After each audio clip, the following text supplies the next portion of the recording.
Hello friends, good morning. সকলকে স্বাগত জানিয়ে শুরু করছি আমি একটা নতুন ব্লগ। আই হোপ সবাই ভালো আছো, আমিও ভালো আছি। চলো ভিডিওটি দেখতে থাকো, আশা করছি ভালো লাগবে। আর আজ হচ্ছে বছরের প্রথম দিন, তাই সকলকে জানাই হ্যাপি নিউ ইয়ার। সুখ দুঃখ হাসি কান্না, জীবনের ওঠাপড়া, এই নিয়ে আমাদের জীবন। তবু ভগবানের কাছে একটাই প্রার্থনা, নতুন বছরের প্রত্যেকটা দিন যেন তোমাদের সবার ভালো কাটে এবং সাথে আমারও। দেখো চলে এসেছি কিচেনে ব্রেকফাস্ট বানাবো বলে। সকালে চা খাওয়া হয়ে গেছে।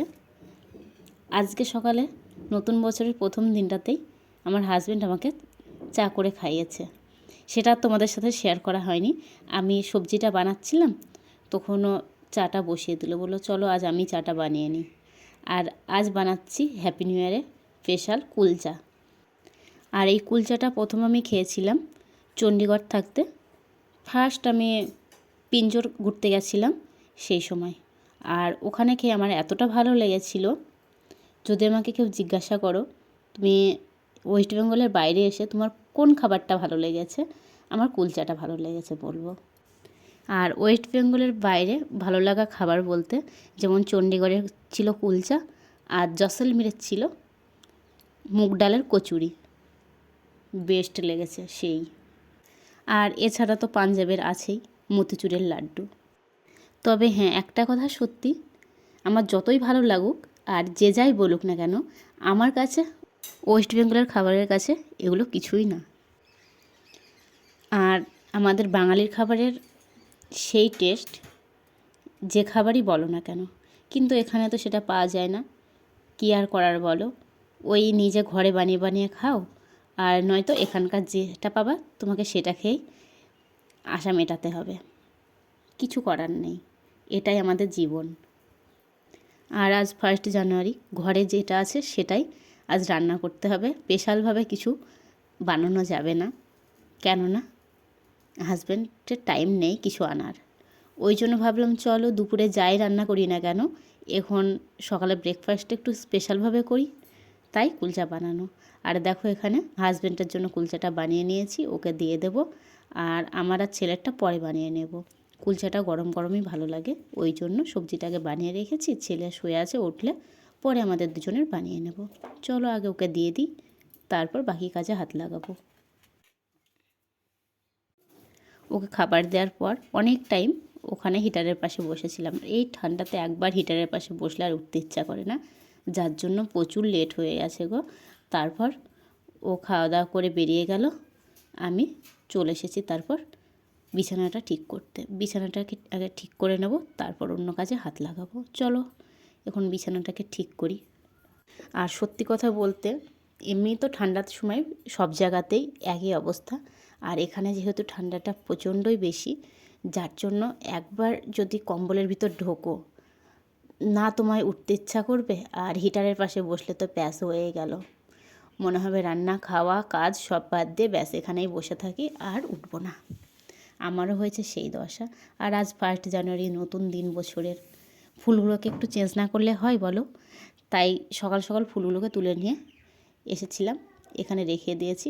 তারপর দেখো জলটাকেও চেঞ্জ করে নিয়ে এসলাম। আসার পর এখন ফুলগুলোকে সাজিয়ে দেব। আর নতুন বছরের প্রথম দিনটাই যদি একটু ভালোভাবে কাটানো যায়, মনে হয় যেন বছরটা একটু ভালো কাটবে। চলো বছরের প্রথম দিনটাতে তো একটু ভালোভাবে কাটানো যাক, তারপর সারা বছর যা হয় হোক। আর ফুলগুলোকে সাজিয়ে নিয়েছি। আর সেই ফুলগুলো যদি হয় নিজের গার্ডেনের, তাহলে তো কোনো কথাই নয়। আর মার্কেট থেকে কিনে আনলাম, সেটা আজকের হতেও পারে, না হতেও পারে, হয়তো কালকের হলো কিংবা পরশুর হলো, 2-3 দিনকার আগেরও হতে পারে। কিন্তু নিজের যদি সেটা গাছের হয়, না আমি সাথে সাথে তুলেছি, এটা আজকেরই, এর প্রতি একটা ভরসাই আলাদা। তারপর দেখো চলে এসেছি ঘরে ঝাড়ু লাগাতে। সকাল থেকে যেহেতু ঝাড়ুটা লাগানো হয়নি, ছেলে শুয়েছিল, ওই জন্য ঝাড়ুটা লাগাতে অনেকটা লেট হয়ে যায়। আর দেখো একটা ঘরের ভিতর 2টো পাপোশ, ভাবছো তো যে একটা ঘরের ভিতর একই জায়গায় 2টো পাপোশ কী করছে? এই হিটারের কাছে বসা হয়, পায়ে ঠান্ডা লাগে, পায়ের নিচে দিয়ে বসার জন্য 2টোই ঘরে ঢুকে গেছে। ঘরে ঝাড়ুটা লাগিয়ে নিয়েছি, নিয়ে ব্রেকফাস্ট বানিয়ে আমরা দুজন খেয়ে নিয়েছি, আমি আর আমার ছেলে। তারপর সবজিপাতি নিয়ে দেখো এখানে চলে এসেছি কাটাকুটি করতে। আজ বানাবো ব্রোকলি, তাই ভাবলাম ব্রোকলিটাকে কেটে নিই, মাছটাকে একটু পরে কাটবো। ছেলেকে জিজ্ঞাসা করলাম যে আজ কোন মাছটা রান্না করব। কাল যেহেতু মার্কেটে গেছিলাম, মাছ এনেছিলাম, তা ও বলল যে মা আজ ছোটো মাছটা রান্না করো, আজ ছোটো মাছটা খাবো।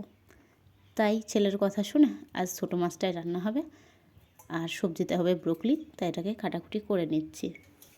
আর তোমাদের সাথে কিছু শেয়ার করা হয়নি। তারপর স্নান টান করে রান্নাটা বসিয়ে দিয়েছি। এখানে দেখো ব্রোকলির সবজিটা হচ্ছে, আর ছোটো মাছের সবজি হয়ে গেছে, ডাল হয়ে গেছে, আর ভাতটা ওইদিকে ফুটছে, আর চিপস ফ্রাই করেছি, আর সকালের যে কুলচার সাথে ছোলার সবজি ছিল ওটা বেঁচে গেছে। এই দিয়ে দুপুরের খাওয়াটা হয়ে যাবে।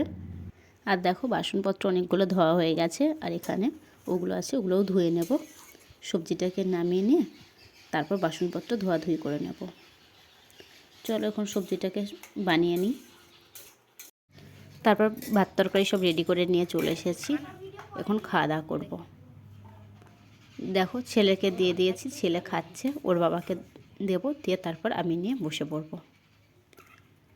চলো খাওয়া দাওয়াটা সেরে নিই। আর আজকের ভিডিওটা এখানেই শেষ করলাম। যদি কিছু ভালো লাগে তাহলে লাইক করো, কমেন্ট করো, শেয়ার করো এবং সাবস্ক্রাইব করে আমার পাশে থেকো। সকলে ভালো থেকো, বাই।